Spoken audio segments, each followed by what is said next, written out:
Okay. Welcome, everybody, to the regular Town Hall Council meeting for Monday, May 11th, 2026 for the town of St. Paul. It's nice to see so many people here. Thank you for attending. At this time, we'll have our call to order. Robert Simmons. Here. J.T. Trevino. Here. Justin Graham. Here. David Dryden. Here. And Larry Nail. Here. Okay. Your mayor is present as well. We have a full quorum. At this time, please stand for the Pledge of Allegiance. I pledge allegiance to the flag of the United States of America and to the republic for which it stands, one nation, under God, indivisible, with liberty and justice for all. Thank you all.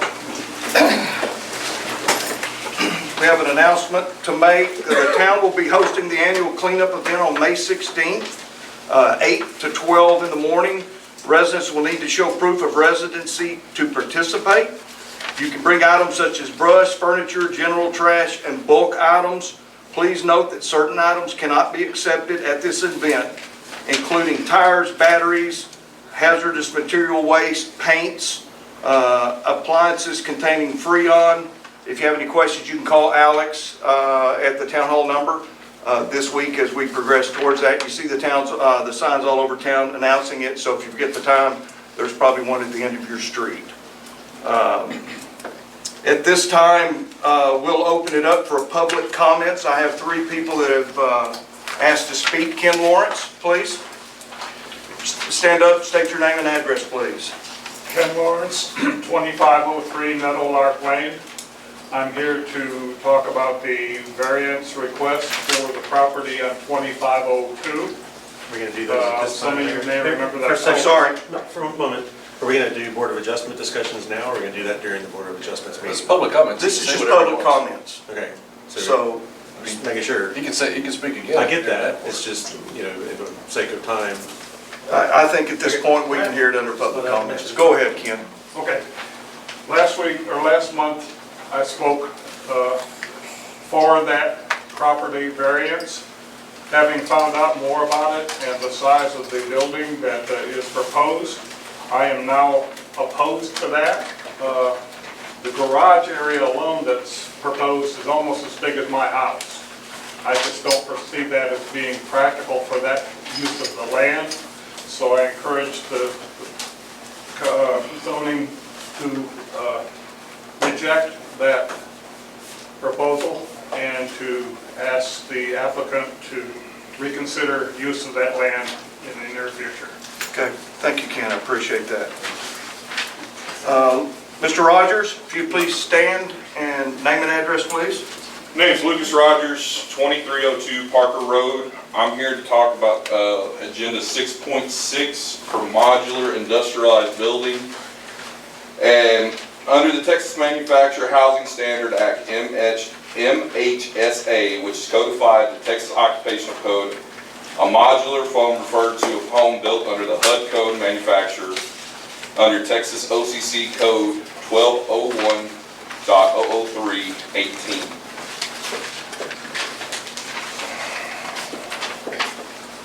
And under the law, it states the municipality may not differentiate between modular homes built under the Texas IHB program and site-built homes.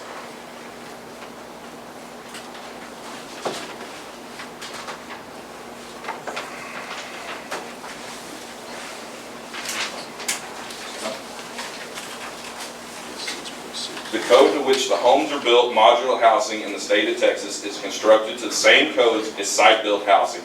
Manufacturing housing is constructed to federal HUD codes standards. Modular homes must be installed on permanent foundation systems. Titles are not issued for modular homes once installed and the home becomes part of the real property. That's all I've got to say on that. We just want to see the ruling on that. Okay. Thank you. I appreciate your input. Can I ask what that law number was again? The law that you're citing? Or So this was the MHSA OCC code 1201.003.18. MHSA? Right here. OCC? Yeah, OCC code 1201.003.18. 003.18? Yes. Okay, thank you. And just to clarify, you're pro modular buildings? Yes. Okay, thank you. That's what my family's gonna be looking into trying to build along with other options. We just like to have more options. Sure, thank you. Okay. Next, Mark Basher, please stand and give your address. Mark Basher, 2525 Lawn Parkway. I'm here to talk about 6.2. I just wanted to question hiring a consultant company for supplying a temporary employee. If we do not find a temp or the first temp does not work out, will we be charged another $5,000 after the first 90 days? Have y'all looked at more cost-effective methods of finding a temp or full-time employee? Has the position been posted? If not, why are we waiting over 30 days to post an open position? If the contract is signed, can we hire outside the consulting company, or are we bound to their use or their services, the use of their services? Y'all been really good at spending tax dollars. The LiDAR gun, which I think is beneficial, I just haven't seen any increased sheriff patrol. Using the engineer at about $5,000 a month to oversee road maintenance. Whoever our road maintenance crew is, I'm sure that they could do that for free or cheap. Just want y'all to remember y'all have fiduciary duty to the citizens, and y'all are doing well at spending our tax dollars with minimal benefit to the citizens and public. Thank you. Anyone else want to speak that did not put in a notice? Okay, at this time, we'll close the public comments section of the meeting. If you guys don't mind, we're going to jump to executive session just for a short time. Please stay in your seats if you want to stick around. Our attorney is here. He has something he needs to go over with us real quick. Then once we return from the executive session, we'll proceed with the meeting. So at this time, 7:07, we will go into executive session with our attorney. Motion that we go straight to section 7 executive session. Do I have a second? I'll second that. Okay. All in favor? Did we need to read what the chapter? Yes, we yeah, we do, don't we? Citing the exception is always best. As authorized by Chapter 551, Subchapter D of the Texas Government Code, the regular meeting will be convened into closed executive session under the following exceptions. Texas Government Code 551-074, discuss and deliberate personal matters with legal counsel. Executive session, back into regular meeting at 7:21 Camera on. PM. Camera is on. At this time, do we have any motions to be made from the executive session? Yeah, I'll move that the town council authorize the mayor's execution of the documents necessary to designate David Overcash as the primary town attorney and authorize his use of that title. I'll second that. We have a second. All in favor? Aye. Okay, motion carries. Did you get all that, Alex? Thank you. Yep. Okay. Thank you much. Appreciate it, much, Dave. gentlemen. Very, very much. See you soon. Thank you. Thank you. Thank you very much.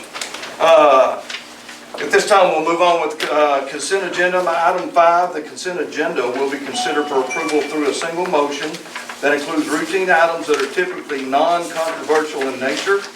Any item on the consent agenda may be removed for a separate discussion at the request of the council member and any member of the public. So at this time, if you guys will take a look, 5.1 is your monthly financial review. 5.2 is April's monthly financial review.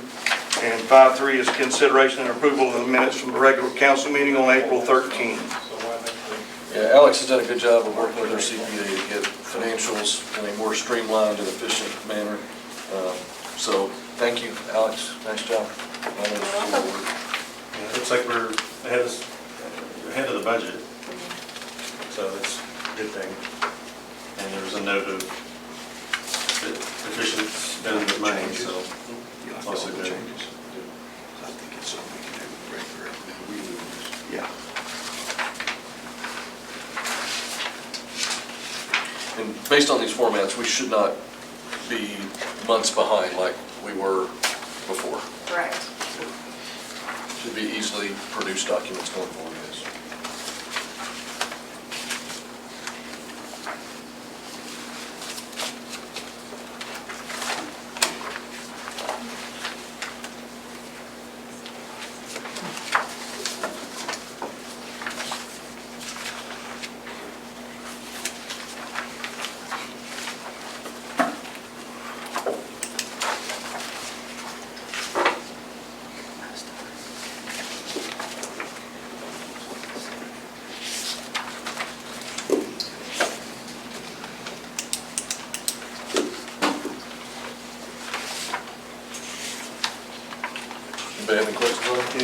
comments on the new format?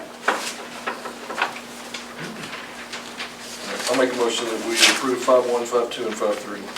Second that motion. Okay, we have a second. All in favor? Aye. Okay, motion carries. Get that, Alex? Yep. Okay. We'll now move on to the regular agenda. For this particular item, 6.1, discussion and possible action regarding ordinance number, it's not on the information, 298-26-05-11. Is that correct? 298-2605-11. Rescinding ordinance number 271, that creates the town administrator position. We had two council members put this up, so at this time I would open it up for discussion. Yeah, I had put this up because we had created that position to try to see if that would be helpful for the town. I think over the last 2 years plus, we've made it clear that that's not necessary to have a town administrator, that we're only required to have a town secretary by the state law, or state code, I should say. And that a lot of what we're trying to do here at the town, especially having KSA help with managing our roads, and with Wiley helping with emergency response, and with Collin County helping with policing, that it's really mostly a turnkey operation, and we don't have to have the level of that kind of management of a town administrator. So I think that it's safe at this time to potentially rescind that ordinance and look at a different structure of staff that does not necessarily have that kind of background or deep experience. And I'm not saying we shouldn't have some experience, but it doesn't need to be at the level of a town administrator. And don't you feel that we can have two people for the price of one and get Alex more help and more support? Yeah, and I think that with the help of the people who are specialized in what they do, so back to KSA Engineering, the town of Wiley, the Wiley Fire and Emergency, and Collin County, I think that we've got people who really are depth of knowledge in those areas, so we don't have to have that kind of staff here. We can have more generalists that can run the shop here. Okay. Anyone else have any input on this particular item? Larry? Okay. I don't, no, nothing to comment, I'm in favor of it. Okay, anyone want to make a motion? I'll make a motion that we move to adopt the ordinance number 298-6505-11, rescinding ordinance number 270-2405-13 and 271-24-07-08. That creates the town administrator position. I'll second that. All in favor? Aye. Kent, would you do me a favor and sign the ordinance copy that's in your packet? I will. Moving on to item 6.2, discussion of possible action regarding entering into a contract with DC Municipal Consulting LLC for interim placement services of the town secretary position. Open for discussion. I believe this was yours, David, if you would like to open up. Yeah, this is, I mean, we are trying to look at all possible opportunities to hire a town secretary and possibly just a town administrative person to provide some support to Alex. But I think we need to expand our search and allow this municipal service. It's a small cost to allow them to expand our pool of potential talent to look for. How many positions? So maybe one full-time, one half part-time, or do we know yet? And at that point, town secretary being full-time and then possibly a part-time admin. Right. Does signing a contract with them pose anything as far as us being able to also list with TML or anybody else? Not at all. So it doesn't penalize us if we hire from outside of them? Not at all. Yeah, the only other thing to mention, in the past, we've called that part-time person a clerk, just for reference. In this motion, should we choose to move forward with it, we want to make sure X-nay out the verbiage of administrator, since we just rescinded that position. It says town administrator / secretary role, so we can be very clear what we're looking for. And it does say that no payment shall be due unless a candidate introduced by the consultant is selected and engaged. So we're under no obligation to pay them if they don't find us someone. So I think the risk is very minimal to the town.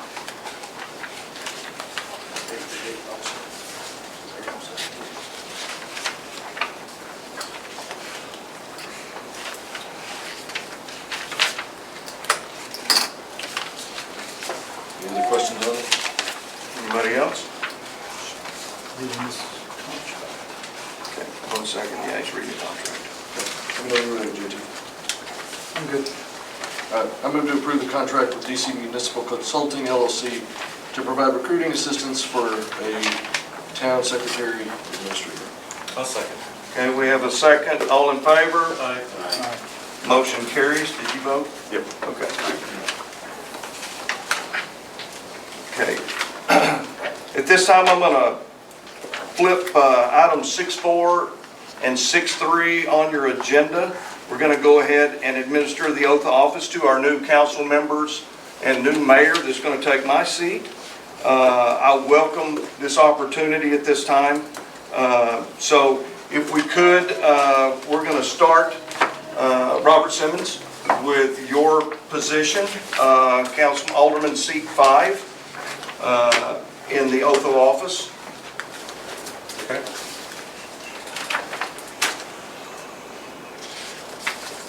If you please stand. Repeat after you. Yep, raise your right hand. Repeat after me.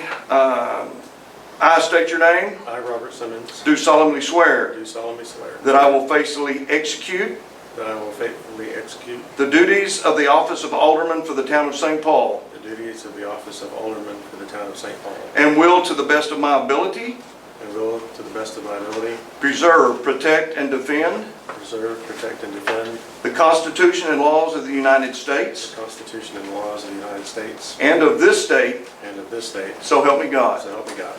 Thank you for bringing up again. I appreciate that, Robert, very much. At this time, we'll do seat 4, which I believe is, I'm sorry? I'll walk away. Okay, yeah. Because it eliminates my position. Well, you can sit there until Kristen Just eliminate it comes up. for the time being. Sit there for just a second Your longer. position's still there. Just eliminate it.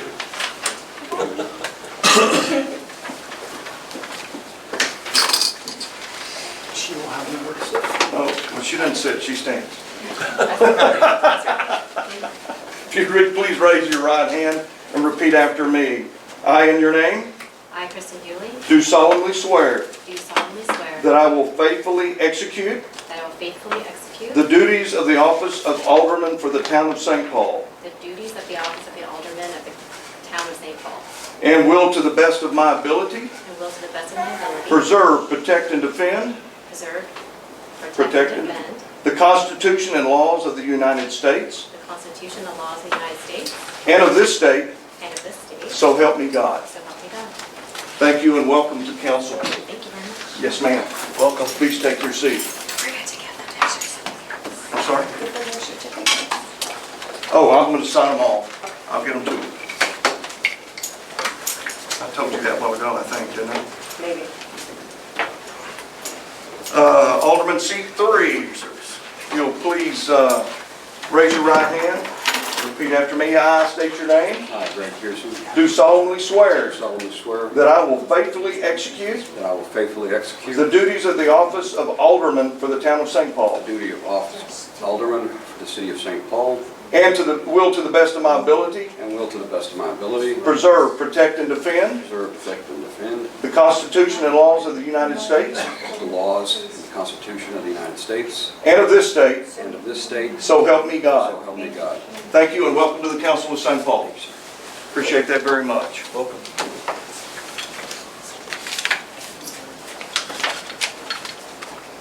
We have one more. Mr. Trevino.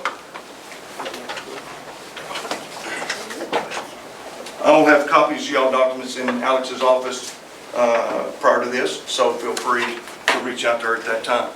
JT, please raise your right hand. Repeat after me. I, Javier Trevino. there you go, do solemnly swear Do solemnly swear that I will faithfully execute that I will faithfully execute the duties of the office of mayor for the town of St. Paul, the duties of office of mayor for the town of St. Paul, and will, to the best of my ability, and will to the best of my ability, preserve, protect, and defend preserve, protect, and defend the Constitution and laws of the United States the Constitution and laws of the United States and of this state, and of this state. so help me So God. help me God. Congratulations, Mayor. You'll do a great job. Guys, see these guys in the hands for putting up.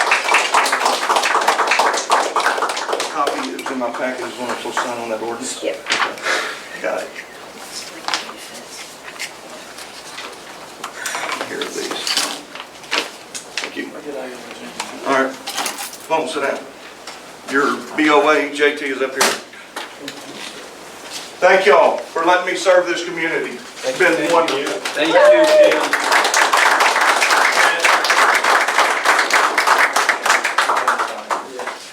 Your BOA is sitting up on the ledge. Congratulations to all of y'all.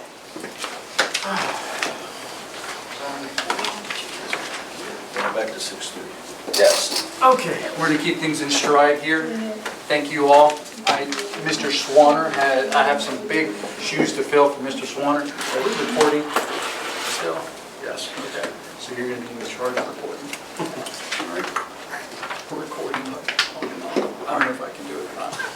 So, thank you very much. Let's see here, we're going to move on to 6.3. No?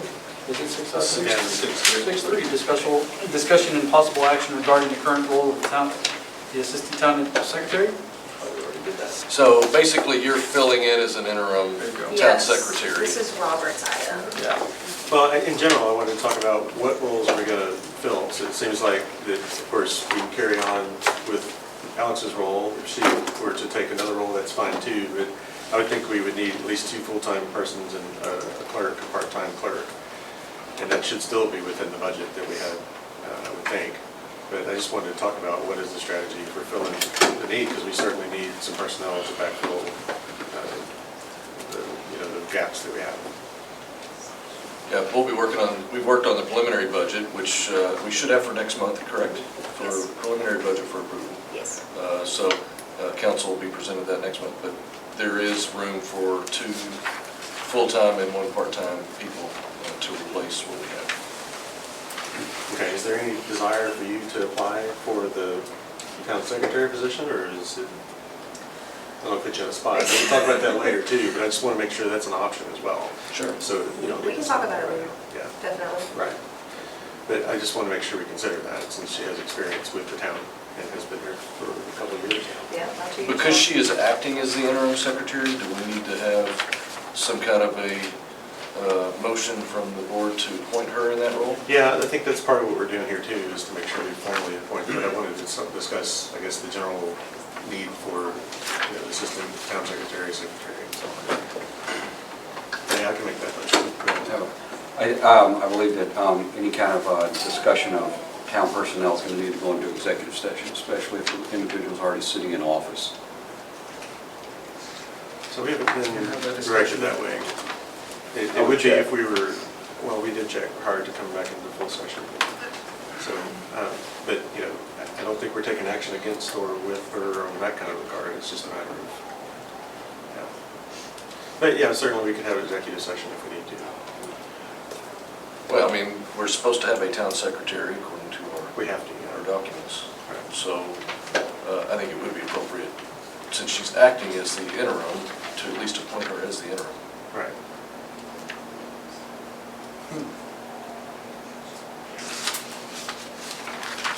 And that was what this was about, that's what 6.3 was, to generally talk about the gaps that we have, but also to make sure that we do cover up what's required by the state code Because she is signing documents on behalf of. on behalf of the town as the town secretary. So I think it would be protective of the town and for Alex, for us to officially put her as the interim Would be a time frame on that, or would it be? until we fill the position. And the council can deliberate and put those constraints on whomever if you guys were to make a motion. Well, I think we need to, and if there's no further discussion, I can, it's just, so state code requires, and the need to requires that we have a town secretary. And we don't have one right now. We have an assistant, and she's been acting in that capacity. Is there a requirement, or did did they give any kind of direction on if the person is in an active position or she's currently serving in a paid position as the assistant town secretary, is there any reason or is there any legal obligation we have to change from an assistant secretary position that she's currently filling and acting in to move to an interim position? Is there any legal requirement based on case law that's currently sitting with the state? No, we just have to appoint somebody for their role. The state code requires that we have a town But we already secretary. have an assistant that's filling in on that same position. This is a formality.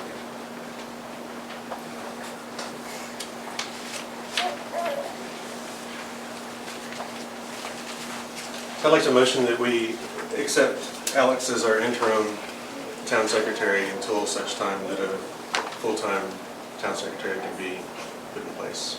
Do we have a second? I'll second. All in favor? Aye. Any no? Oh, one nay.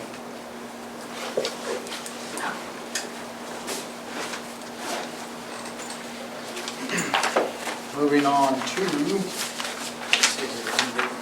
My bearings back. 6.5. Sorry, I've got papers all over. Reminding me all of his.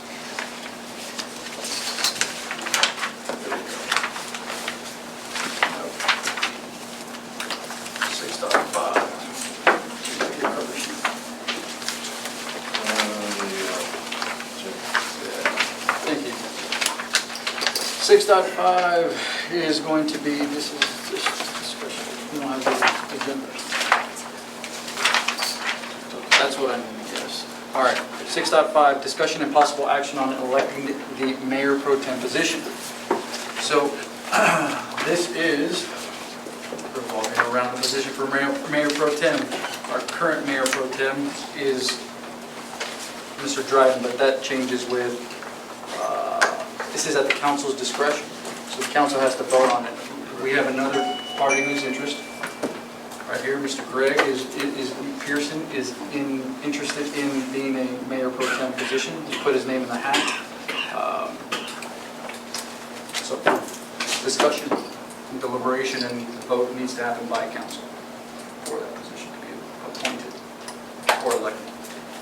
Certainly David Dryden's been doing it for a while now and has a background in that. I've been mayor pro tem for 6 years in the past. So what's your interest and background in being mayor pro tem? I've served as a city councilman for 6 years, not in the city of St. Paul. Prior to St. Paul, I've served 2 terms as city council. I've served a full term as city mayor pro tem, and I've served as state highway commissioner. So I have over almost 10 years of experience in the governance process. 3 as an elected official, 1 as a state highway commissioner. And exceptionally familiar with Robert's Rules of Order and the general provisions set forth by the state of Texas in governance of city, towns, and counties. Mr. Dryden, you interested in continue? I will continue to serve the town in this role if council would like me to. I have no personal agenda or personal desire to, but I will continue to serve in this role if you would like me to. Yeah, in general, it is nice for the members that are selected to not be self-selected. So there's a little bit of history in that with the board. I'm sorry, I don't know the history. Could you explain how? Meaning that most of the mayor pro tems in the past have not self-selected themselves to be in that role. Have been voted on, correct? Right. And I have no vote. So. Larry?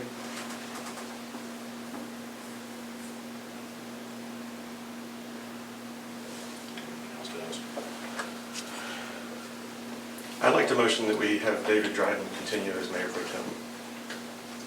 Second? Second. All in favor? Aye.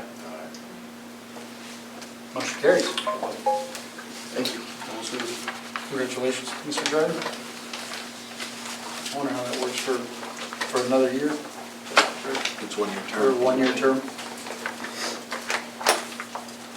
6.6, 6.6, discussion and possible action on directing staff whether modular homes fit the definition as outlined in the town zoning ordinance for dwelling single family.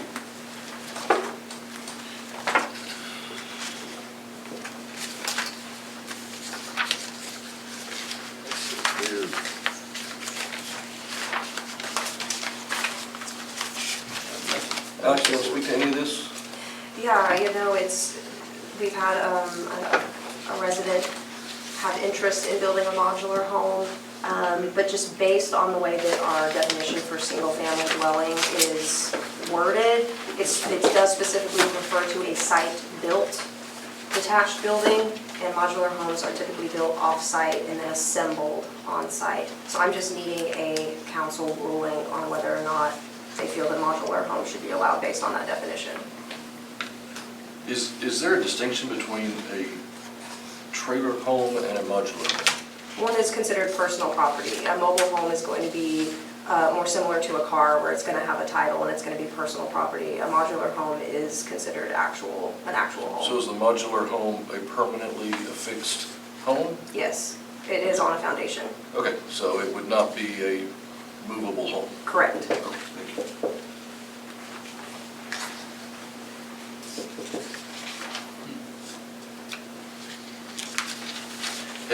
Is this a council item or is this a P&Z item first? I think it's council. That's required. I mean, it's our ordinance. It's So our we ordinance. could defer to them to give us, I mean, isn't it typical Good. that, we could action them to go look into but this. isn't it typical that planning and zoning reviews this, makes recommendations to council? You could do it that way. I This think is it a could, B, sorry, I think it could go either way, but this you is could do also that. the board, the zoning board decision too, because it's a variance request. This isn't a specific variance request, correct? This one is not, so I'm saying it would have to be. Well, I mean, if we Move forward. If we get a variance request, that's different. This is not a variance request, this is just. No, I'm just looking for somebody to make the decision on whether or not they fit our definition. I mean, for our as planning and zoning should be able to make that recommendation to council. Okay, we can definitely take it to them. I would like to defer this to planning and zoning. Okay. Yeah, I think that it'd be good to have them dig into it and give, like you say, give a recommendation back to council so that we can help with the determination. I can probably get it on their meeting for next week. Thank you. I'd like to make a motion to table 6.6 and defer it to P&Z.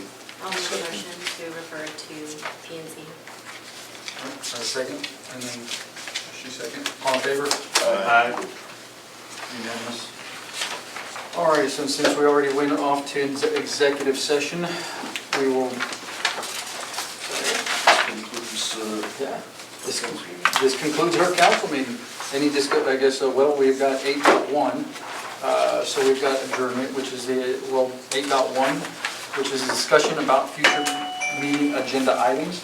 Does anybody have any recommendations for anything they would like to have added to the agenda? Not at this time. Not at this time? Okay. All right, then we'll go ahead and move on to 8.2. Regular council meeting will be adjourned at what time? Right now is I need a motion for 7:47 to close the. I make a motion that we close our regular council meeting. Second. All in favor? Aye. Time is, I guess the meeting's adjourned at 7:47. All right. Time is 8:03. We're coming back into the zoning board of adjustments meeting. All right, I got a call to the order for the zoning ZBOA meeting roll call. Mr. Simmons. Here. I'm sorry. No, I'm not seeing your last name. Bewley. Miss Bewley. Mrs. Bewley, are you? Mrs. Bewley. Yes, I'm here. Mr. Pearson. Here. Dryden. Here. Mr. Nail. Here. All right. We have a quorum. We have a quorum. All right. So agenda number 2, or item number 2, minutes, 2.1, consideration and approval of the minutes for the BOA held on January 12, 2026. I'd like to make a motion that we approve. I have a comment. So that before, I'm sorry, if you don't mind, before we approve those, so as the Board of Adjustments, we are sitting as the BOA, we are the same people, but we're not the same role. So the comments about Mayor Pro Tem and Mayor I think should be struck from the minutes. Oh, okay. The individuals, the names need to be correct, and the date at the top, Monday, January 11th, it's not 12th. So the written minutes are, Pretty sure it was the 12th. Was it 12? Pretty sure it was the 12th. today's the 12th or the 11th? No, this No, is the this is the January 12th So meeting. we're sitting for the first time since we've been a BOA for a while, not the first time, but we didn't do the minutes last time, so we have to do them now. Oh, I'm sorry. Yeah, so there's January, I think that is the 12th. But certainly if you don't mind, the titles have to be removed because we're not sitting Yeah, of course. as the council, we're sitting as BOA members. And can we approve if they're not at the meeting? Yeah, Yes. and just approving the record. Can we approve them, pending them? Yes, strike? pending the change, yeah. That's what I would motion, if you, whoever wants to I make had it. one, if we're approving, are we approving the 2.1, the January only? 'Cause I have You a were comment approving the on 2.1. Okay, I have a comment on the next one.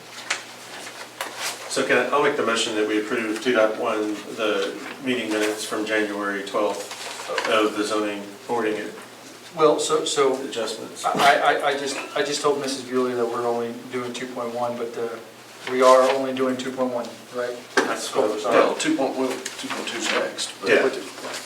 So we're zoning boarding of adjustments with the corrections to take off the title of Mayor Pro Tem and Mayor from the members of the board. I'll second.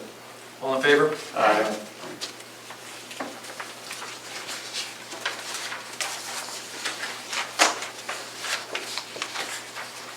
2.2, consideration and approval of the meeting minutes from the BOA held on April 13th, 2026. Same comment.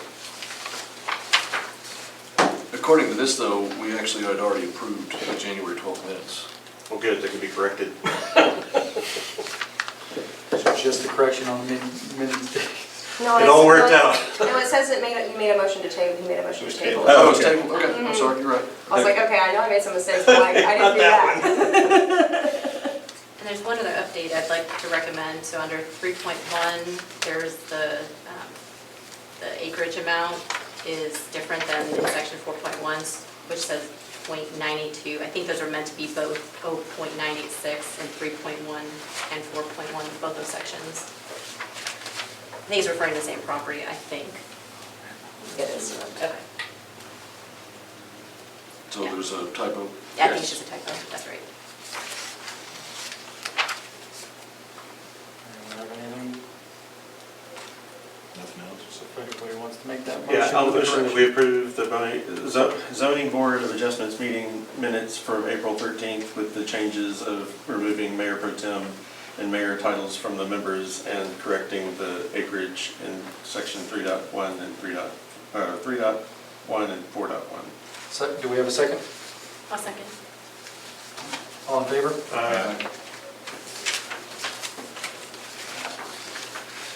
All right, moving on to public hearing. Today, we're going to conduct a public hearing on a request for a variance submitted by Mahomes Builder LLC on concerning property at 2502 Meadowlark Lane, compromise of approximately 0.986 acres. Mr. Mai is requesting a variance from the required minimum lot size of 1.5 acres for residential construction. All right, so Chair, if you don't mind, I'd like to talk about this for a second as far as our roles with, as the Board of Adjustments. As you probably alluded to earlier, we're not sitting as councilpersons for this board. The town of St. Paul is small enough by state law, we are allowed to sit as the Board of Adjustments as well. So in the past, it's been hard for us to recruit people to be on the Board of Adjustments, on the zoning, planning and zoning, as well as the council. So and as long as I know, the town has always had the zoning Board of Adjustments be the same individuals who serve on the council. Again, state law allows for that for small towns. But it is very important that we realize that as members of this board, that we are acting as a quasi-judicial board. And so we cannot take into account what we would like to have. We can't take into account what we want to have. We can't take into account that we want to change ordinances because we are not sitting as councilpersons. We are sitting as board members of a semi-judicial board. And so therefore, we are supposed to look at what the ordinances are, what the facts are in front of us, and we need to be able to prove that there actually is a hardship for the variance being requested before we can move forward with approving it. We also, as members of this board, have to make affirmative motions. We cannot make motions that are, I'd like to approve that we deny, or something like that. You can't have these kind of convoluted, double negative type motion. The motion needs to be to either approve or to deny and cite the reasons why. And if we're approving, we need to cite what the hardship is. If we are not approving, we need to cite that there was no hardship found. So thank you. Thank you, Mr. Simmons. Does anybody have anything to, I guess we'll, It's just a public hearing, so any comments for Any comments? 3.1? Ken, would you like to restate your Is it comments? necessary for you to restate? yes, please. It probably would be good for the record. Ken Lawrence, 2503 Meadowlark Lane. I live one lot down on the opposite side of the property in question. I spoke last month thinking anything was better than what has been there for the last 18 years since we moved in 2008. Since learning more about the intended use, future use of the property, seeing that there's a very large house, understanding that there's multiple bathrooms. I've heard, I don't know for sure, but I've heard the number being at 6, with a garage space of almost 1,400 square feet. That's practically the size of my whole house. So I think that the intended use of the property is over and above what fits into the existing properties around us.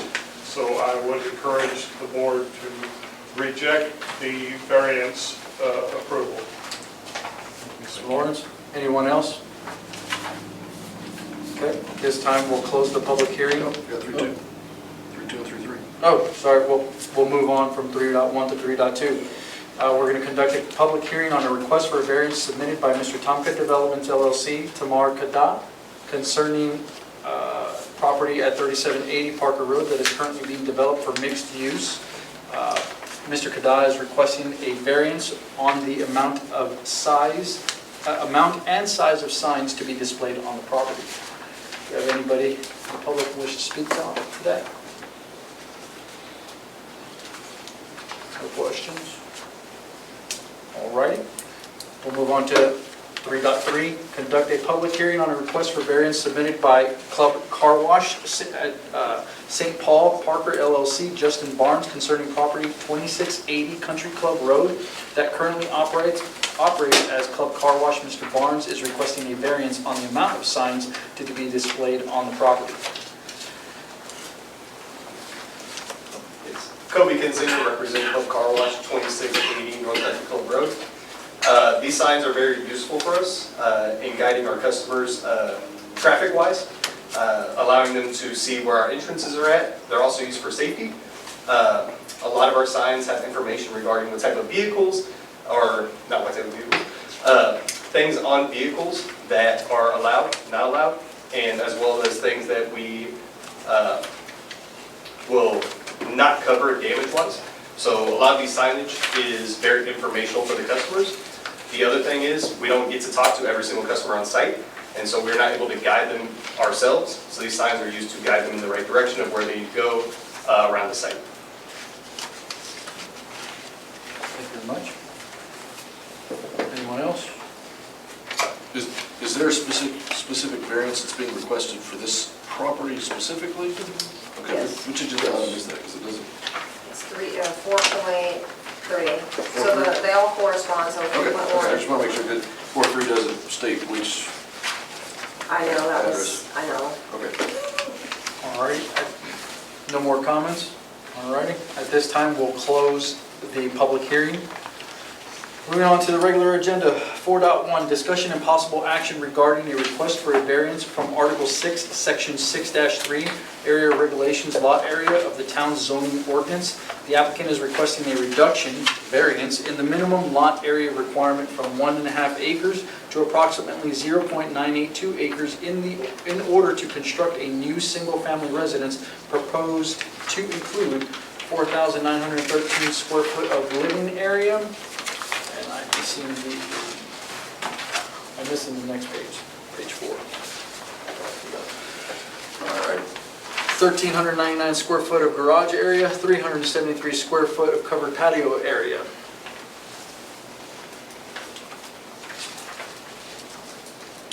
So what is the town's position on this variance request? Well, you do have, I do want to say that first, you do have the OSSF in here, that is what y'all asked for the last time, so that is in here. The staff's position is that this is a hardship based on the fact that the size of the lot predates the zoning, and it was never 1.5 to begin with, in my opinion.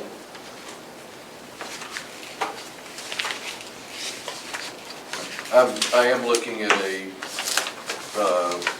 property record that shows at one point it was shown to be 1.442 acres. Is that correct? That's, yes, based on that document, yes. Okay, so at one point it was larger It was larger, than yes. it is now. Yes, TxDOT purchased a good chunk of the right-of-way in 2021. Okay. But, so two issues. One, it was close to 1.5 at one point, Yes, but also the house was built before the ordinance of 1.5 existed. correct. The house dates back to the 70s. But the big concern last time was the OSSF, and the Yes, county and that is approved that now- without any Yep, they issues or approved it, it's in concerns. here.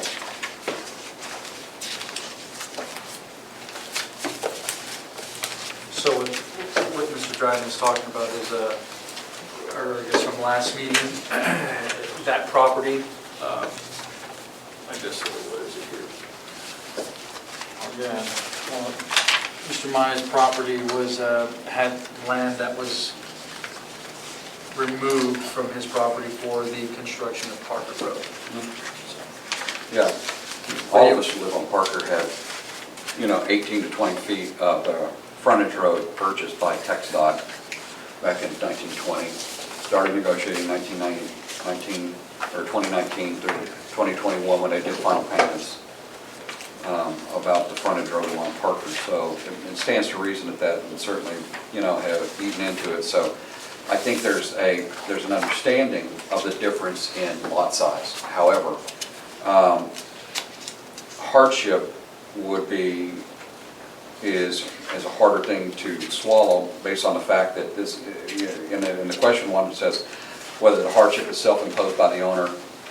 I would say yes, because there is a house there that's existing. The house already currently exists. The house already sits and is functional. You're asking to build a separate additional type of house that now exceeds the zoning. So I don't think necessarily, in my opinion, a hardship isn't met. Hardship would be if, under normal operating conditions, the building the house that did not exist on that property wasn't allowed because of the zoning size. Now, that's a different story if the lot was empty, but the lot's not empty. There is a house there. So I think the hardship is a moot point because the house is allowable. It's just under the current circumstances and situation it's already sitting. So then the second thing is... Well, let's clarify that. Yes. A house only with the current footprint. Yeah, that's exactly. So in other words, any house of any size other than what is currently there with the footprint has got to be approved as a variance. Absolutely, that's my point exactly. I mean, it already sits, so it would only be if there was no house at all and it was torn down completely, down to ground, and was going to be rebuilt of a different size or different footprint, then that would, but still, hardship isn't necessarily met because a house is allowed, it's just not of the size that's being sought. And just to clarify, the garage is pretty irrelevant. The homeowner could build a detached garage currently, correct? Yeah, they should be able to as an accessory structure. It would be a separate structure. But they can build a 2,000 square foot garage. If it met So all, if it garage met all the size- setbacks, At yes. all the setbacks. There's some kind of, I thought there was something in our ordinances about it can't be larger than the main house. No, that's, No. Okay, at one point maybe it was. it was under discussion, but Okay. it's not in the ordinance. Okay. So it's important to note, though, the homeowner did purchase this property with the land already removed. So he purchased it at .982 acres. Correct. So that was already known, so that would kind of also still go into my same train of thought with the argument that if you had purchased it, if you had purchased it without knowing, the size of the land, et cetera, and that the .3 was being sold or acquired by the state, all of that would certainly constitute a hardship. However, it was purchased full well knowing exactly the size of the lot and footprint that currently exists. This is taking something and trying to, squeeze a larger shoe into a size 8 shoe when you actually need a 10. And then saying, well, I want to have I want to have a variance built around this, and somehow this hardship exists. It's not my fault. In all actuality, all of that information was up front. You know when you purchased the property. So I don't believe it meets the criteria for a hardship. And just in the size alone, this doesn't necessarily meet the conformity of the rest of the houses on Meadowlark, all the houses across the street, the houses next door, the houses at 1408 Parker Road, which would be the house just to the south a little bit. The 1399 square foot garage is almost the same size as the house that's at 1408 Parker Road. It's almost the same size, just the garage alone. This would be like putting a little hotel in the corner of the street. Is there some kind of a necessity for almost 5,000 square foot house with another 1,400 square foot? I mean, we're talking about almost... Based on what you're talking about, a 4,000 square foot house wouldn't meet your Conformity. variance request. A 3,000 square foot house wouldn't meet. So, I mean, we're talking about something that's going to improve the value of the town, improve tax dollars. It's going to be very visible to the town. So, I mean, One of the things, if you don't mind, that I left off in my soliloquy earlier on is that we are supposed to take into account the public's opinions on this kind of thing. It's why that they're solicited by state law. They have to be told about this variance request, and they're open to come talk to us. We only have one person tonight that came. Are you aware of any others? Yes. What We was did your have name a again? visit. Ken Lawrence? Ken Lawrence. So Ken came last time and spoke. The meeting minutes, though, show that Allison McIntyre, Dennis Glaze, Ellis Maryworth, Mark Basher, and Alex all spoke, well, 3 spoke against. It looks like 3 spoke for. So kind of a tie. I'm going to put Alex on the spot since she's the direct neighbor across the street. What would your feelings be, not as a town secretary, but as a neighbor? She said them last time. I understand, but it's for the record for today. Again, I would love to see the lot improved because it is an eyesore. I would have preferred a smaller house to go there, but I do want a family to be able to enjoy that lot as they need to enjoy it. So I'm very neutral about it, honestly. Okay, well, so that's neutral, let's say then. I misspoke because Ken came back today and changed your point, right? So it would have been 3, so Allison McIntyre, Dennis Denise Glaze, Ellis Maryworth, and Ken Lawrence against, and then 1 neutral and 1 for. Mr. Lawrence, is any home of any size acceptable? Would a smaller home, would you be more agreeable to that and less resistant? Yeah, I just think the applicant needs to resize the home. It's too Okay. much for the lot. So if it were smaller, there wouldn't be any opposition? I don't have an objection to somebody rebuilding, but Okay. make it comparable to what's existing in the neighborhood. Is the property owner here? Oh, yes, sir. Would you like to speak to any of this? Because when they design the property, the architect is follow all the guideline of the town. There is no restriction like I make a property, I can build it. I follow all the setback. That's why I go up to 5,000 square feet. So you're meeting the setbacks, is that right? Yes. Yeah, I Yes. meet the setback. I submitted to the building. They already approved the floor plan, everything. The county already approved the septic permit. Yeah. All I need is just the size of the lot size. I have a question on the garage at 1399. Is there a reason that the garage is I own a 13? construction company. I need a lot of tool and might have 3 trucks. my property, that's why I need to spray for the parking. Are you going to be operating any type of business out of the garage? Sir. Are you going to be parking the business vehicles? Yeah, Mr. B. So how many of the business vehicles will be parked on site? I have 3 vehicles. Construction vehicles? Yeah. Do they have any advertising on them? No. So how many personal vehicles will be on the property? Didn't you? 2 personal vehicles, 3 construction vehicles on property. So I see the driveway is right next to Parker Road, so whatever vehicles are in the driveway will be very visible. And we will put fence 8 feet. Fence around the property. Is that an No, 8-foot fence allowed? On the side, Currently, yes. on the side it is. On the side? Yeah, on the side. So it's not gonna be advertising or No, anything like no. that? How big, I mean, how many cars is the garage? I'm How sorry. many spots, how big is this garage? The rest about 1,300 square feet. Yeah, I see that. 4-car garage, 6-car garage? 4. 3, Yeah, but 4 then there's doors. I thought it was 3 and then there's a 4th one, right? Oh yeah, there's the 5 cars. Okay. Yeah. So at least the vehicles would be screened. Okay.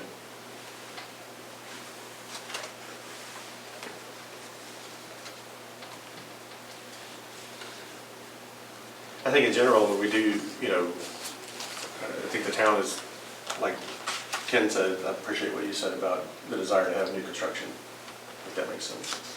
You just have to figure out if there's actually a hardship. Well, there's a concern with your neighbors over the size of the house being on that property. Is the size of the home in any way flexible? And then how big I can go?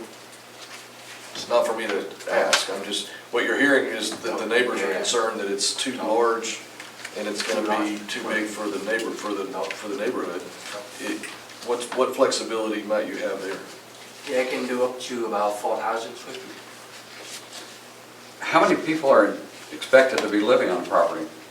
Just about 4 or 5 people. It's a single And family? single family.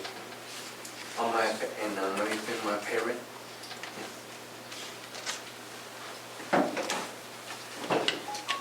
Mr. Lawrence, it's almost 1,000 feet less. Would that be, if the footprint of this house is 1,000 square feet less, would that be a little bit more agreeable to use a direct It neighbor? would be better. We would, like Alex said, we would like to get rid of the current eyesore. Well, we got a homeowner that's willing to do that and put a nice house there. Yeah. My concern, he mentioned a fence, okay? Is that going to prevent access when we leave Meadowlark trying to pull onto Parker Road? The existing fence already shadows the traffic, and it is Yes. very difficult to pull out.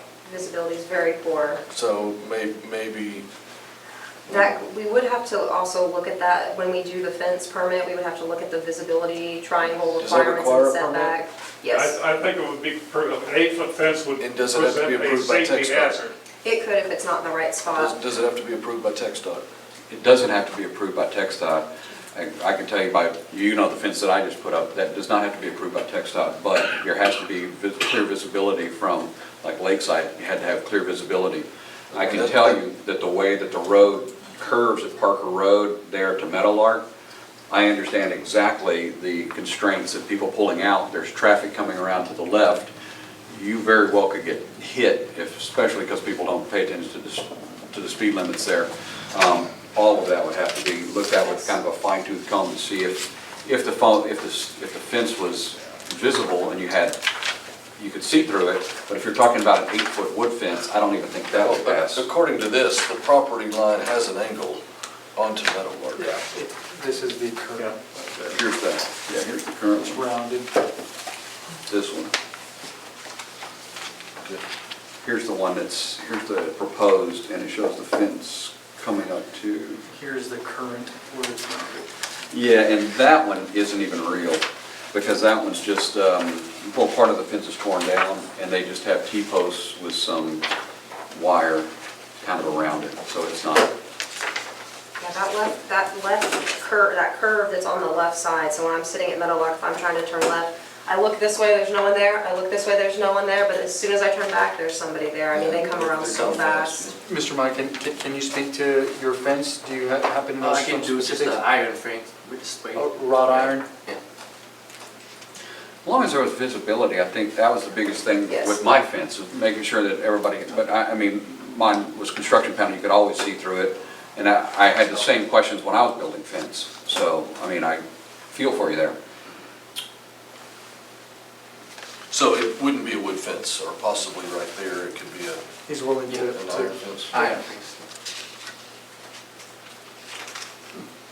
Well, good, just point of fact, if you're looking at his suggested plot, Yeah, that's what I'm looking at too. the side fence cannot go past the front of the garage. So that would pull it back from the street a bit. It can or can't? Cannot. So, does that mean it can't go past here? Yeah, basically can't go past the front of the house.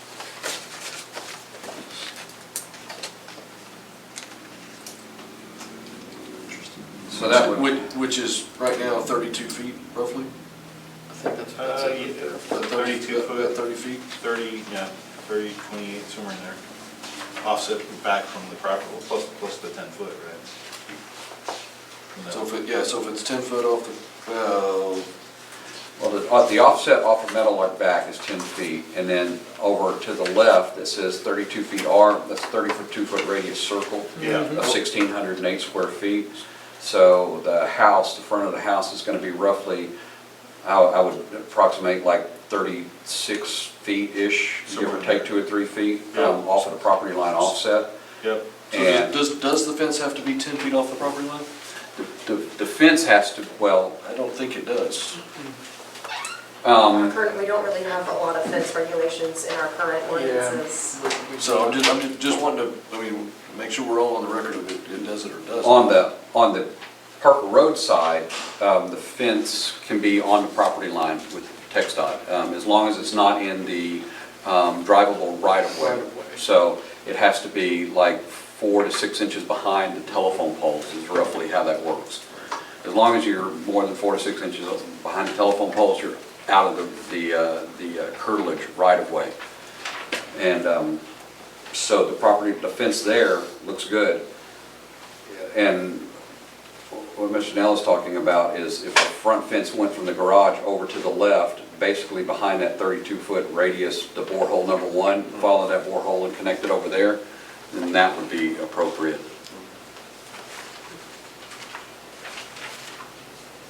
Okay, so we've absolved the issue of visibility. So that's not a concern. I would still kind of hold it in, I would still hold it in Yeah. consideration that the fence shouldn't be Put that wood. in the requirements, but I'm Yeah, saying it'll just still be reviewed. as by a, DEP. as a board, we've at least Yes, removed that as a concern. yeah. Okay. I would say at the stipulation of 4,000 square feet, because you said 4,050, you round it to 4,000 Yeah, square foot. maybe 4,000. Just do 4,000 square foot of the proposed home, So we can see that plan. and then, yeah, if you could produce that plan, bring that plan back just with adjustment of square footage of the proposed home, max of 4,000 square feet. And with the proposed fencing, it didn't extend past the front of the garage. Sorry, how much upstairs square footage? For now, I'm not sure. So would you just be removing the upstairs and keeping the footprint the same size? Yeah, I think so. Okay, because I think that's That that's what the neighbors are concerned about is the footprint Oh, size the itself. footprint size. So that's why I'm asking, is there any flexibility that you have with that So I footprint? will reduce the footprint size. Well, what you're hearing from your neighbors is if you reduce the footprint size, it would be less of a negative to your neighbors. How about I reduce the garage size? Well, that- It's including the footprint. He's Yeah, got it's two considered the slab garages there. size. We've got 2 garages, they're attached, correct? I will remove one car arrest, According to I this- only do three car arrests. It could be around 700. It does reduce the footprint. I think what we've heard from our attorneys is that your property is grandfathered in with the footprint that it has.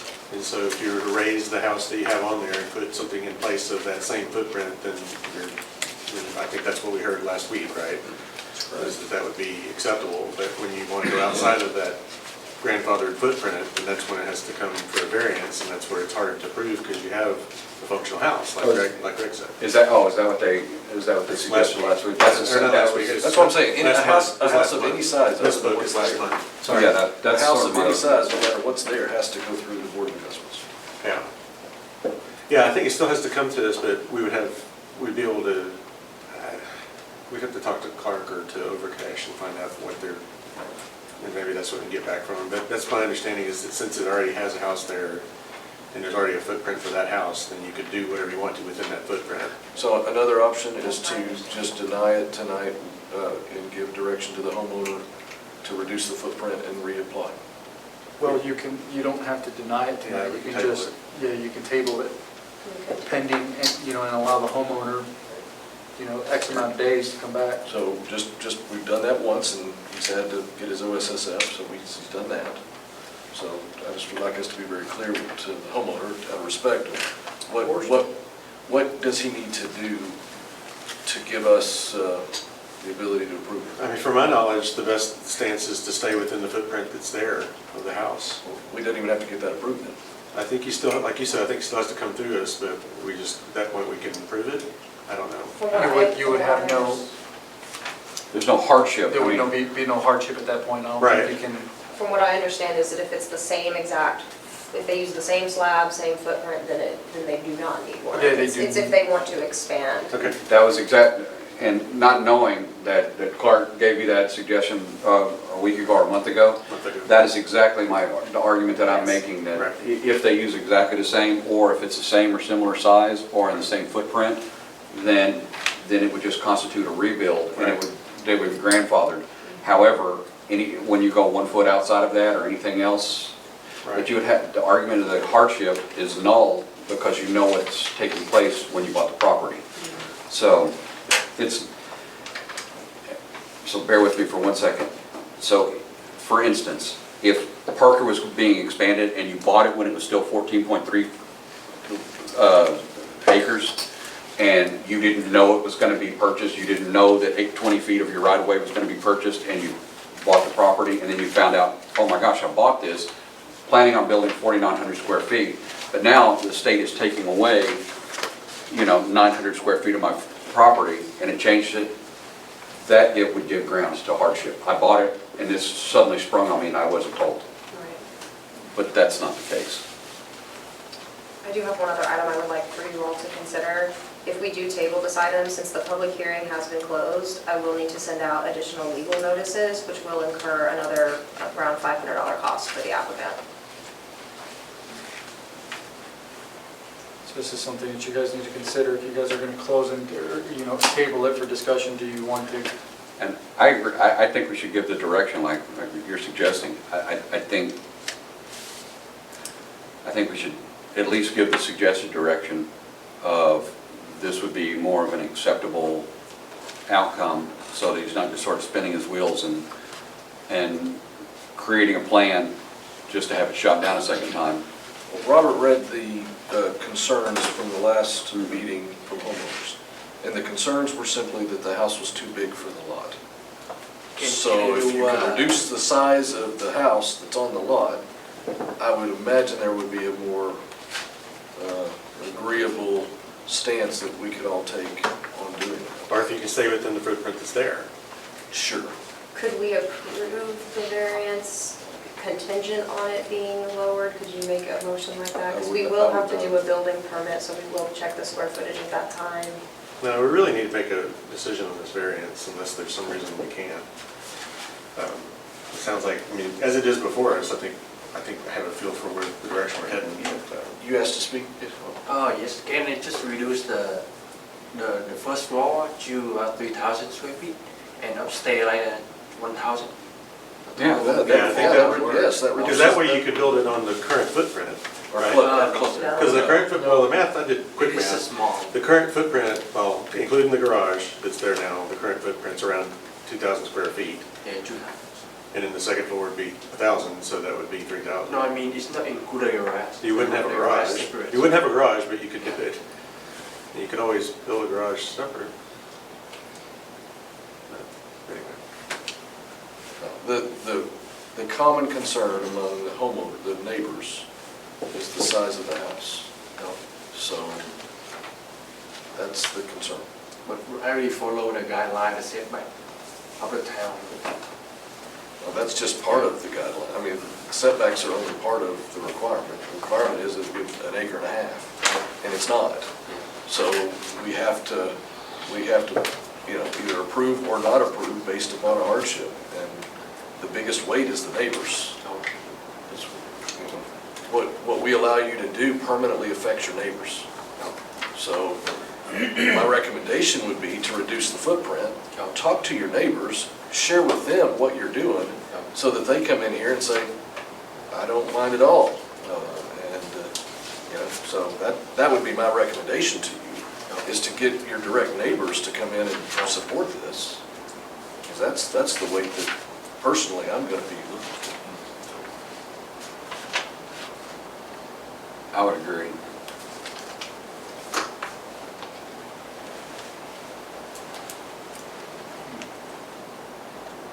Larry? I agree. But isn't the requirement that there has to be a hardship variance or an agreement that has not been met? Yes, ma'am, I don't think it's met. I believe there is a hardship on that property, period. So. Well, it's a yes. non-conforming lot at this time. Yeah. And we have So plenty by of those. definition, it's going to be hardship Yeah, and from we a have- non-conforming, but that's exactly why you have zoning and, Board of Adjustment. right.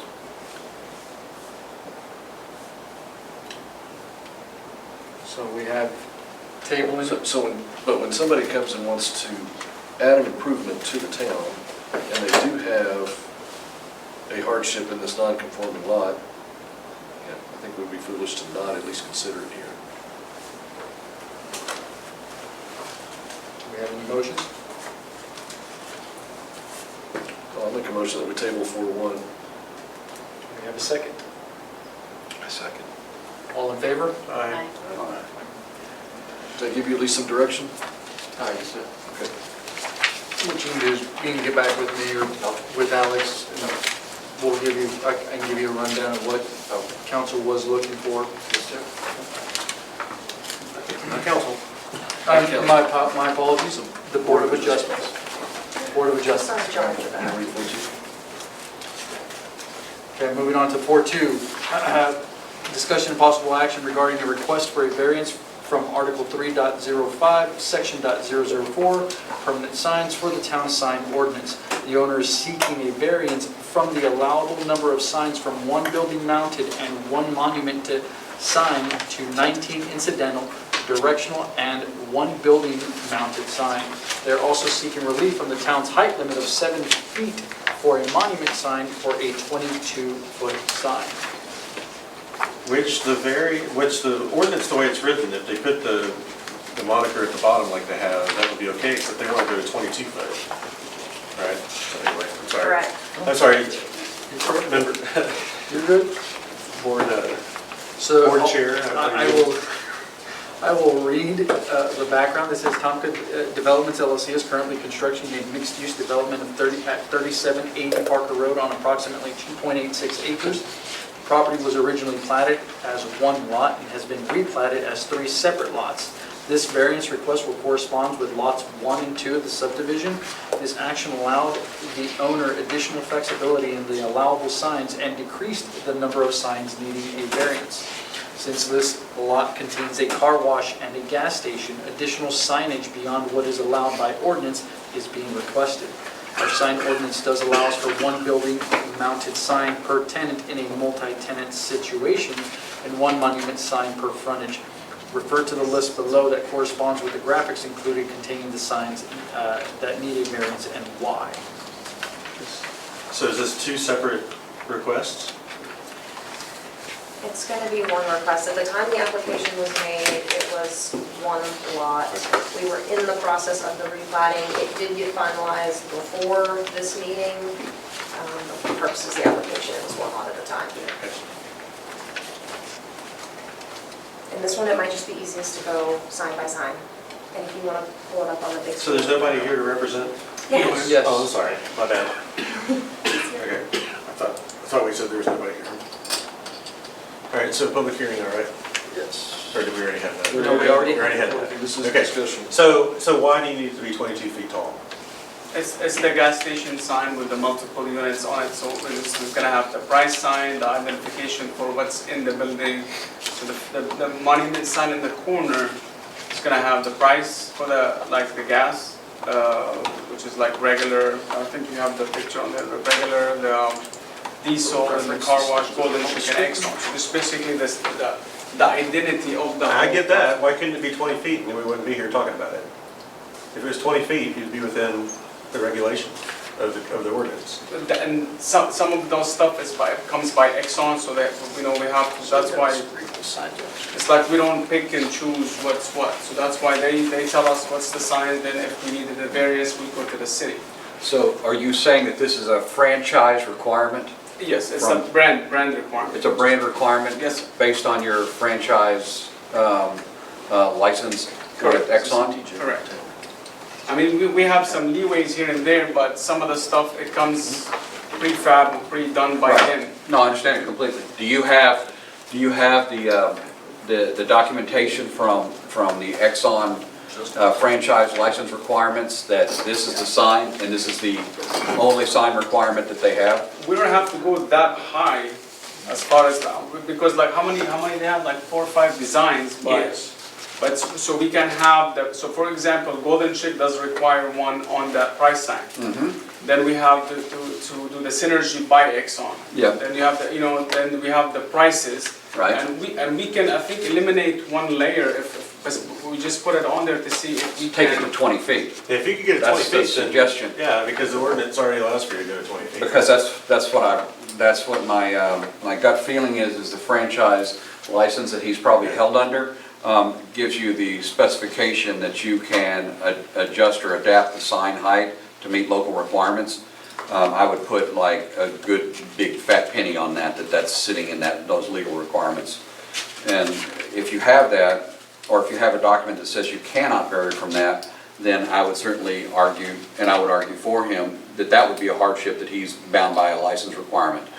And if you could produce that document, then I think it would Of all the be. municipalities around here, there's a lot of towns that require for signs not to be that high. Yeah. And you can drive through, Frisco, there's other places that, Plano, that have restrictions on how high the Yeah. signs can be. I'd be surprised if they don't have an option for you to have it be. I If 100% you can get under 20 feet, then we're good. Yeah, we're good. At least on that one. Now, there's 8 other signs, I mean, we we got can- some more to go through. Yeah. But with that one, if you can stay within 20 feet, I think you're good. What about the width? Are you guys good with the width? As long as it's meeting the Which is, area, so the sign area shall not exceed 121 square feet per side, including the supporting structure. Okay. That's big, if it's 20 feet high, it's bigger than, I think that's waived though if you have the moniker at the bottom in the sign ordinance. No? I think that's what we talked Because about. otherwise it'd just be a pole. Right. I thought we were waived from The that. additional 10% is about the area of the sign. It's not the whole structure. It adds 10% to the sign area, which is the face of the sign, not the entire structure. Well, that wasn't the intent of it. The intent of it was to allow for you to get a larger sign as long as you did the moniker at the bottom. So just to confirm, I can go down to 20 on this one? Yeah, So that would be So 20 is 20, that's 160 square feet per side. What's the requirement? 121, 121? is the ordinance already in our document? it is. So what council stated is that 20 feet would not require a variance. But what about the 120 total? It's 120 per side. Right, Alex, it's 120 per side? 121 per side, yes. 121 per side. Okay, So so if it was if I 20 go, feet- because I can eliminate, like, let's say one of those signage that does not considered Exxon or the franchise, and I think we'll be good. I do want to bring up that this is an ETJ property, so please consider if you want the welcome to St. Paul included on that. Right. That's the way he's proposing it. So the other little component with that, if it's 20 feet and it's only 6 feet wide, then that would meet the 120 feet, square foot per side. but that would also reduce the width of the sign to 6 square feet. I think there would be an argument for the 8-foot variance to remain in place, even though that is 160 square feet. But then it would come into play, there's additional signs. So would the additional signs still be necessary if you had roughly 240 square foot of sign? Yeah, I mean, I think that's the go back, is to keep it under 20. We could probably consider the 8-foot part of it, I guess. I would probably be okay with that, Yeah. If you guys are okay with that, I can eliminate one of the, the layers. yeah, like one of the layers Just 2 basically. feet of it, just 20 feet tall. Because that stays within the spirit of what the sign ordinance is looking for. Right. And we're okay with the 8, or? Yeah, I think that's, I mean, Is there anybody opposed to the 8? No. I'm not. Okay.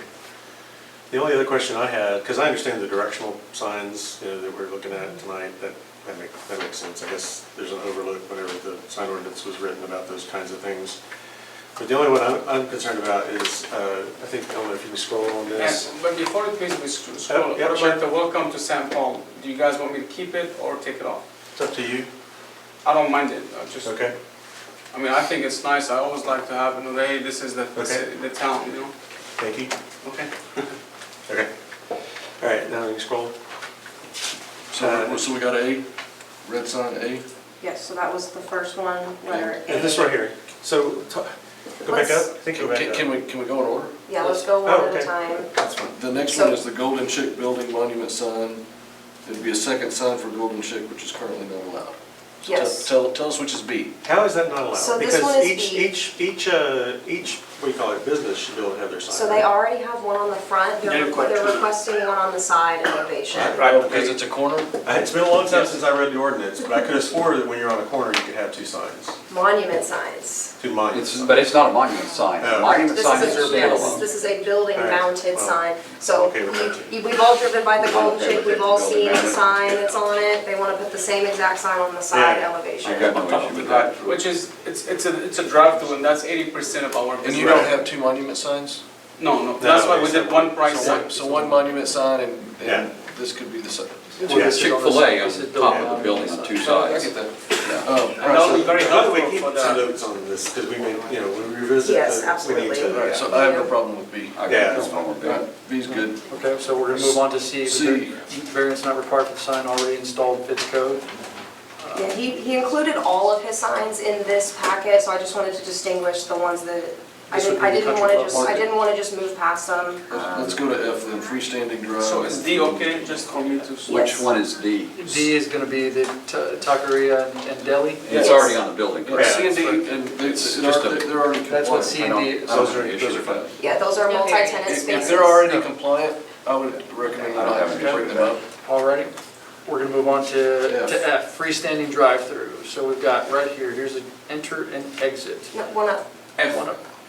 there you go. That drives many board sign. That's The Golden menu Chick. signboard, Yes, sir, that's the menu board by Golden Chick, so this is like a. is it next to the building or out in the parking lot, or where It's is it? where the drive-through is.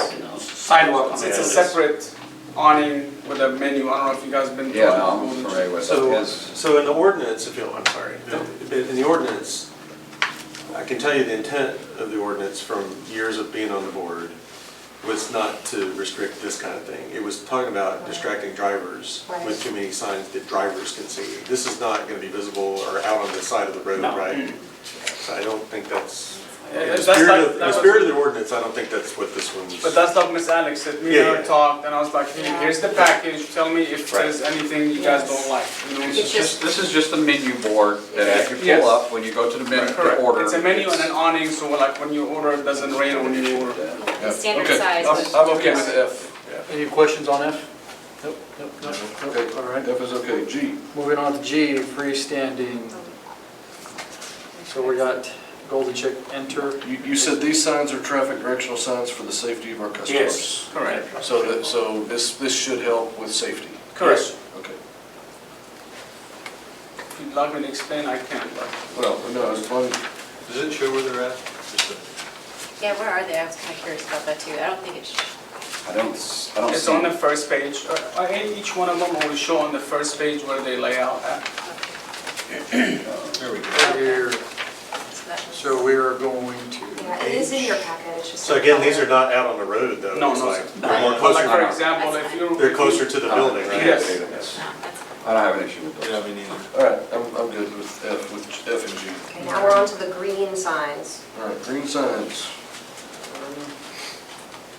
Green signs, car wash entrance, everybody, so you can know where it's at. Okay, so that's a J, right? It's going to say J. Green A. Yeah. A. 3 foot high. Again, probably, can you see that from the street? Probably not. No, nothing, everything is inside the. Right. So Yeah. A for, Go back to that one. Yeah. So, okay, so J, that is, Monument sign? No, we're on A. Yes. Well, it's just so we can figure out what these are though, right? I was trying to J is the monument sign, I guess? That's for the shopping center part. Shopping center monument signs? that's, J is the monument sign for the shopping center. Correct. So that would be the most, from the ordinance's concerns about traffic and about people being distracted on the road, A and green, I'm sorry, A and red and J and green are the two that we're most concerned about. Okay. And just for the record, J, even the way it is with the easement we have a utility easement there, so it won't be like right on Parker, so it's gonna be a little bit like It's all the inside the property. Yeah. I have a question. In the 4.2 on the agenda, it says there's a town height of 7 feet for monument sign. Is that, what is that? That's, so there's in the ordinance, it only allows for 7 feet high unless you're going to have a moniker on it. That's what they did at the So then bottom. there's, okay, gotcha. So if there was no St. Paul, it would have to be 7 feet? I'm okay with A. Anybody have a problem with A? No. Green A. No. Green B? No. No problem with green B. No. How about green C? That's the entry, right? Green C No, is I don't have any. C is over here. Is that where the tunnel is? Okay. When clear. Does that say, no, I don't have an issue with it. Yeah. Green D then. D and E Variance do not require. E is not required. But F, that's the one that is F kind of will outside. require Green an additional F. building mounted sign. Mounting sign. Green F is over here. But not for a Zoning separate amendment, business. Not for a vacuum separate system. It's for the So that would be the only one that I would have concerns about is F, because it's not for a separate business. Is it attached to the walls? Yes, it's just like a sign, regular. Is it a lighted sign or just a sign? Lighted sign. It just says free out, free Right there, parking. there's your sign, right there. So it'll be for the auto Free care vacuums. facility, Actually for the car wash, for the bank. oh, for the car wash. Actually, I don't I really. mean, that's the only one that's kind of, yeah. It looks nice on symmetric. Oh, to be honest with you, I don't really have a problem with it. I mean, it's all part of the, it's all Same sort of the color same scheme. business and it falls in the same. Okay. Anybody have an issue with F? Any Green F? objections to F? 2 foot by 20 foot. All right, good. Moving on to G. Green G. Green sign. Nope. No issues? No. Okay. H. Freestanding way to go, no, no. I think that's good for That's going safety, to be right? the, I think anybody that's been through a car wash has seen those. that's so, the exit no. of the No tunnel. no objections to H? On the way to go, yes. Any objections to I? Green I. Loop entrance. Where's that one? Is that That's also right on the building. on the building? Yes. No, on the entrance, it's basically right there in Right the there. curb, right there.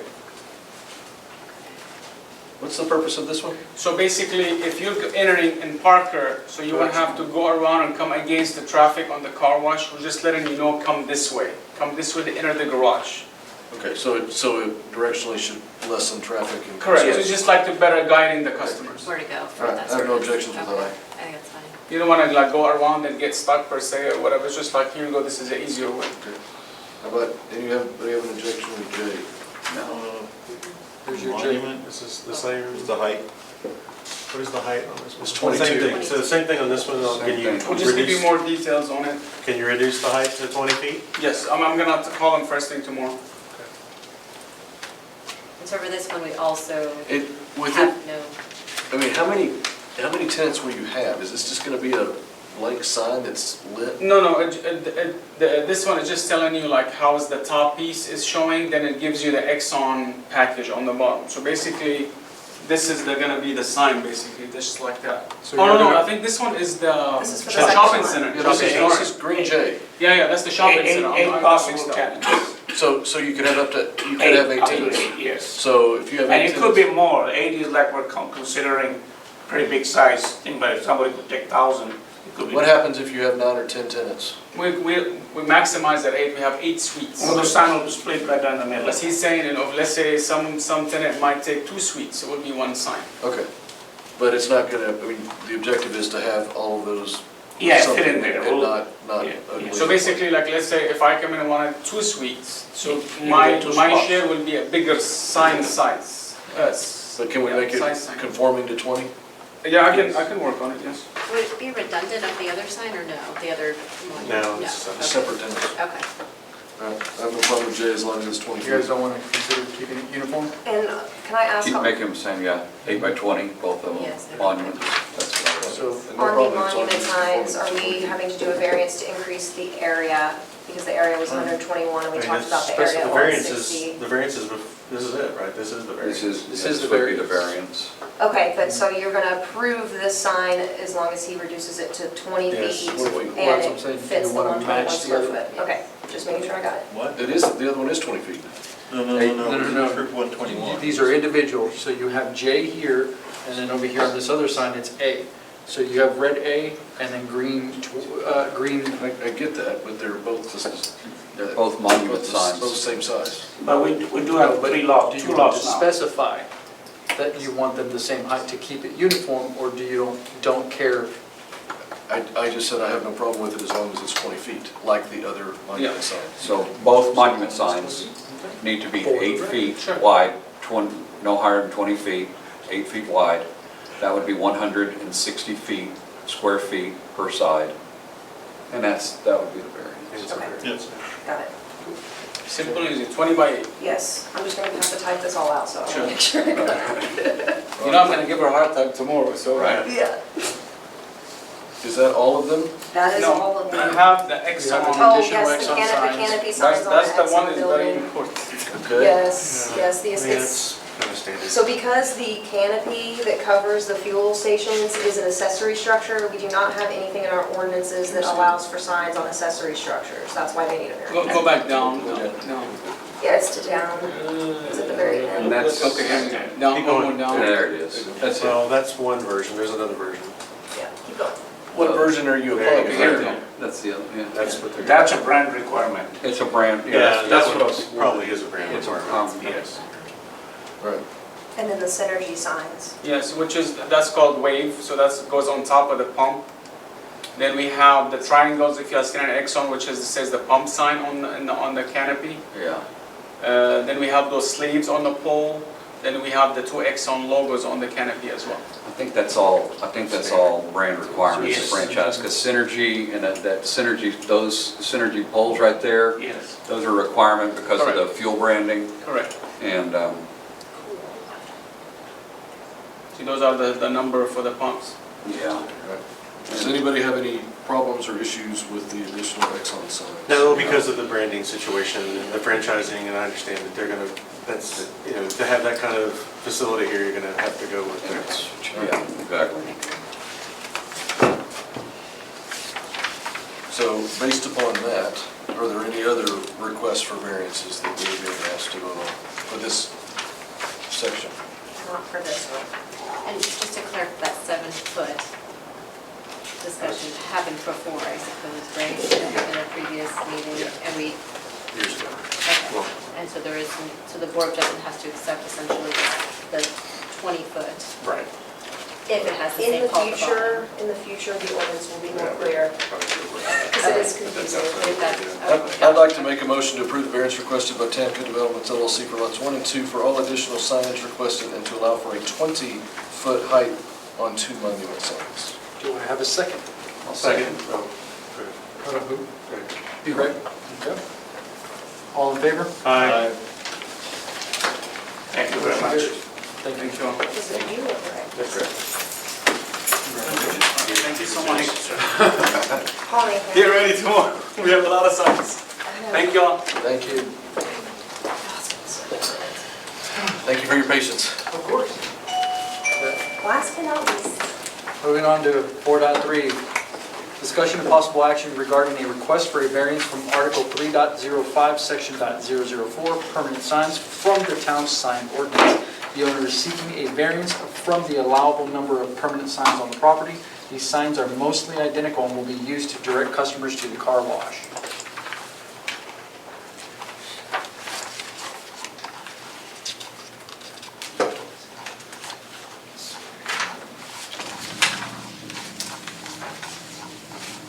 There's just the one image.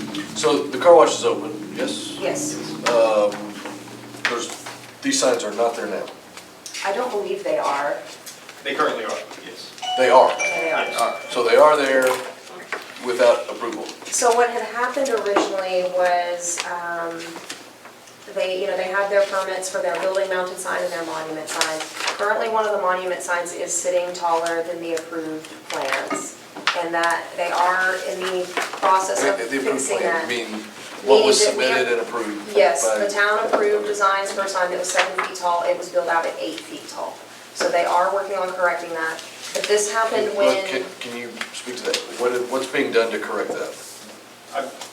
I'm about to check right now, but I believe it's already been corrected. I'm speaking with someone named Emma regarding that issue with the car wash. Yeah, I know that we were working on getting corrected, and they took a layer of cinder block off and lowered one of the signs. Oh, okay, so So I believe it has to be corrected. They are working on it. Okay, good. But this came about when we had notified them through a courtesy letter that they had temporary signs that were unpermitted. So she reached out, Emma, and she put in an application for a temporary sign, and that's kind of when I brought up the conversation of, hey, like, I know y'all are gonna have directional signs, we haven't seen any applications for these, so that's how this came about. Okay, I don't think that they were aware that they needed to do that. but we're being asked to look at Whether the permanent hardship- signs. Correct. Okay, They're so permanent signs. nothing in this request is Correct. temporary signage. Correct. We will issue a temporary sign permit for them to have one temporary sign after these issues are resolved. Okay. So no lit temporary signs? No lit temporary signs. Okay, thank you. So currently, is the access only from Country Club? Yes. Straight street access is only from Country Club, and then you can also get access by going through the strip mall right off of Parker. That's that checkered flag. Okay. What's town's recommendation for this? I would recommend that we would approve the variance because these are directional signs that are going to increase safety on the lot for the property. So all we're being asked for are directional signs only? That's all that these are. Some of them are informational, like he was saying, like the wind and hail, like they're not responsible. So they're not for reading. solicitations We can, or branding? you've got to be careful asking town council, or, I'm sorry, asking staff for this kind of thing, because we're supposed to have a judicial body ask. We're putting her in a situation to usurp that. We're able to ask staff's opinion on it. I think it's putting her in a bad spot, or any staff for that matter. Staff in the past has refused to answer that because it puts them in a bad legal situation. Mr. Hugh? Here are your signs. Let's see council's opinion on that. Yeah, That's not the way I see it, but all right. agreed. But yes, these are the signs. Some of them are like pricing menus. So yeah, green B So- is a pricing menu, right? Yes. All of these, so if we're going down the consideration factors and we're going down, there's 4 consideration: hardship, self-imposed by owner. I would say the hardship is self-imposed, so I think hardship variance is moot. The uniqueness of the property and the functionality of the property and the signs for that functionality is more the question. And so these are directional signs to give, on-property direction to traffic through the property to facilitate the movement and flow of orderly traffic. That would be my argument for you. Are any of these signs, are all of these signs just static signs, none are electrified or lit signs? Correct. None are electrified. They are all static, standing wind signs. Okay. And are all of them the same size component? There wasn't a size component on here. Or is this 24 by 44, is that the sign? Is that the sign size? I believe that is the sign size, yes. If that's the sign size and these are for directional aptitude through the property, for directional flow, I would have no argument with them. safety as well. Can you tell me what a wind sign is? That's just what we refer to them as. It's basically just, I don't know the exact material, but it's a 24 by 44 black sign. That is, yeah, no LED, no anything like that, it's just, Are they But removable? it is Yes. a permanent sign, it's not temporary or, the frame is the permanent part. We can remove, to replace like, dulled out signs, we can take those out to replace them. Yes. So these are like a plexiglass or a polycarbonate derivative that has printing on it, and it fits in, and you would take the bolts off the top and you can remove the plates? Correct. Okay, yeah, and so the frame itself is hard bolted into the concrete? Correct. And, okay, that's, my personal opinion is I don't have an issue with the signs. Again, the spirit of the ordinance was about traffic on the roads, and these are far enough away from the road that I think we're good. anybody want to make a motion? No, you're really good at those. It's in writing. I move to approve the variance requested by Club Car Wash St. Paul Parker LLC for an additional 13 operational signs. Do I have a second? Second. All in favor? Aye. Thank you guys so much, we appreciate you. Appreciate your time. I'll connect with Emma tomorrow. All right, so, Thank you guys. Congrats, Mayor. thank you very much. This time, we're going to go ahead and close the zoning board of adjustments. I'll motion that we close the Board of Adjustments. Second? Second.